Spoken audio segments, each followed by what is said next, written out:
and welcome everybody to this week's Market Share, the short weekday segment brought to you by MKR, where we bring you all the noteworthy news and updates surrounding digital media and the world today.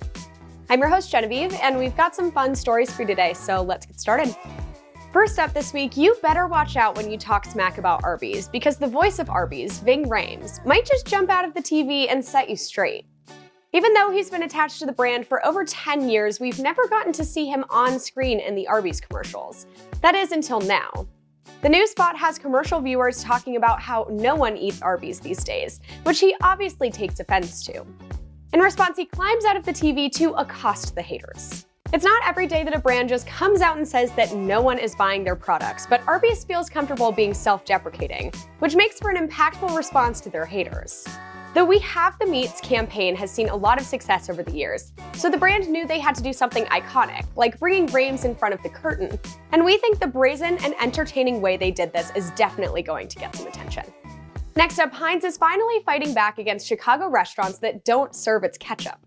The new Smack for Heinz billboards dispense ketchup packets to Chicagoans who aren't too snobby to use the condiment, especially those who frequent locations that refuse to serve it altogether. The playful campaign is setting up shop outside the Wiener Circle and the Navy Pier McDonald's, the latter of which ended its partnership with Heinz over a decade ago. And consumers can actually report other restaurants that don't serve Heinz ketchup.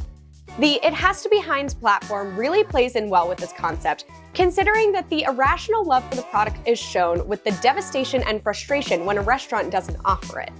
So if you're a typical Chicagoan who refuses to go near ketchup, consider this a sign of attack. And if you're someone who can't live without Heinz, maybe put this on your gratitude list for the day. Last up today, Dramamine, which hasn't spent too much money or time on marketing over the last decade, has created a new campaign centered around the infamous Barf bag. The brand is basically positioning itself as the reason that the Barf bag has been mostly retired, as it's more or less conquered the upset stomach. And this comes as devastating news to the Barf bag collectors, who Dramamine interviews in their YouTube documentary, The Last Barf Bag, a tribute to a cultural icon. The enthusiasts detail some of their favorite airsick bag finds and come prepared to find a new name for the Barf bag that's slightly more sophisticated. TheLastBarfBag.com also features profiles of the collectors, not to mention a shoppable collection of repurposed Barf bags that include colorful designs and Dramamine products. This oddball content is sure to garner some eyeballs and hearts, and it just goes to show that thinking outside the box or the bag can be extremely lucrative. That's all for this week's Market Share. My name's Genevieve, and I'll see you all next week.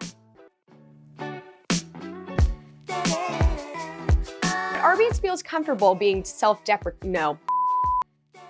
Interviews in the... No.